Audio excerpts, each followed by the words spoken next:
ఇవాళ మన కాంగ్రెస్ ప్రభుత్వము ఏర్పడాక మనకు 6 గ్యారంటీలు ప్రవేశపెట్టారు.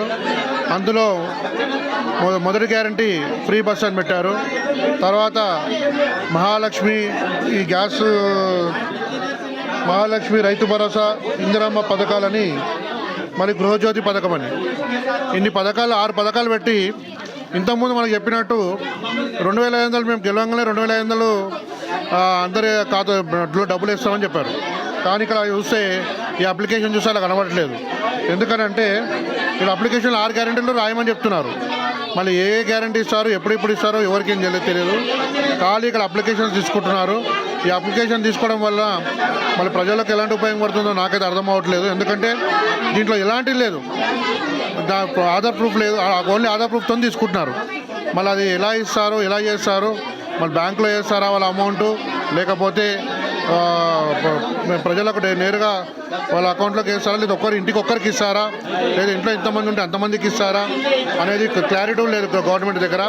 అలాగే గ్యాస్ సిలిండరు 500 అని చెప్పారు.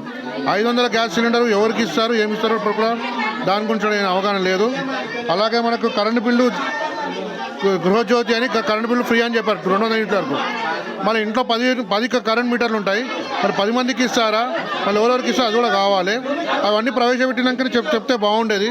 ఖాళీ ప్రజలను మభ్యపెట్టడానికి, ప్రజలు మా మీద తిరగబడొద్దని చెప్పి ఏదో అప్లికేషన్ అని ఏదో పెట్టి ప్రజలను మోసం చేసుకుంటా ఇలా పార్లమెంట్ ఎలక్షన్స్ వస్తున్నాయి, ఏదో ప్రజల్లో మేము తీసుకున్నాము, ఇవి మేమే ఇస్తామని మోసపూరిత జరుగుతున్నది. కాబట్టి ప్రజలందరూ దీన్ని గమనించాలి. అలాగే ఇక్కడ రైతు భరోసా, రైతు బంధు ఇప్పటి వరకు ఎవరికి కూడా రైతు బంధు డబ్బులు పడలేదు. అది 3 ఎకరాలకు పడలేదు, 5 ఎకరాలకు కాదు, 10 ఎకరాలకు కూడా పడలేదు.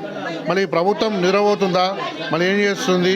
ఇంకా అసెంబ్లీ అయింది, అసెంబ్లీలో ఎవరినవు మస్తు చేసారు రేవంత్ రెడ్డి గారు. కానీ మీరు చెప్పిన పథకాలను ఫస్ట్ అమలు చేయండి, ప్రజలకు అందించేటట్టు చేయండి. ప్రజలకు అందేయకుండా ఏదో టైంపాస్ చేసినట్టు మీరు ఇలా అప్లికేషన్లు పెట్టి మీరు ఏమంటారు మన ప్రజల్ని గందరగోళం చేసుకుంటా వాళ్ళ ఇళ్లలో పనులు పెట్టుకొని వచ్చి ఆల్రెడీ రేషన్ కార్డులు అన్నారు. ఇప్పటి వరకు ఒక రేషన్ కార్డు మీరు 28 తారీఖు రేషన్ కార్డు స్టార్ట్ చేస్తామన్నారు. ఒక్కరు కూడా రేషన్ కార్డు లేదు. రేషన్ కార్డు లేదు ఎవరికి ఇస్తారు ఈ పథకాలు చెప్పండి. రేషన్ కార్డు ఉన్న వాళ్ళకి ఇస్తారా, రేషన్ కార్డు లేని వాళ్ళకి ఇస్తారా? చెప్తే ప్రజలకు కూడా అర్థమవుతుంది కదా. ఏం చెప్పండి కలిపి ఇచ్చుకుంటూ పోతున్నారు. ఈ అప్లికేషన్ నింపమంటారు, ఇస్తున్నారు ఆధార్ కార్డుతో. మళ్ళీ ఇది రేషన్ కార్డు ఉన్న వాళ్ళకి ఇస్తారా, రేషన్ కార్డు లేని వాళ్ళకి ఇస్తారా, మళ్ళీ ఎవరెవరికి ఇస్తారా? మాకు వైట్ రేషన్ కార్డా లేదా ఏ కార్డా మాకు చెప్పాలి కదా. ప్రజలకు చెప్పాలి, మాకు ప్రజలకు చెప్పాలి. ముందు ప్రజలకు చెప్పినాక మీరు ఏం డిక్లరేషన్ చేయాలి. ఏం డిక్లరేషన్ చేయకుండా ఇలా ఇవ్వడం మాత్రం మాకు సమయం అనిపిస్తలేదు. కాబట్టి ప్రజల కోసం పనిచేసే ప్రభుత్వం ఉండాలి, కానీ ప్రజలనే మోసం చేసే ప్రభుత్వం మాత్రం ఉండొద్దు.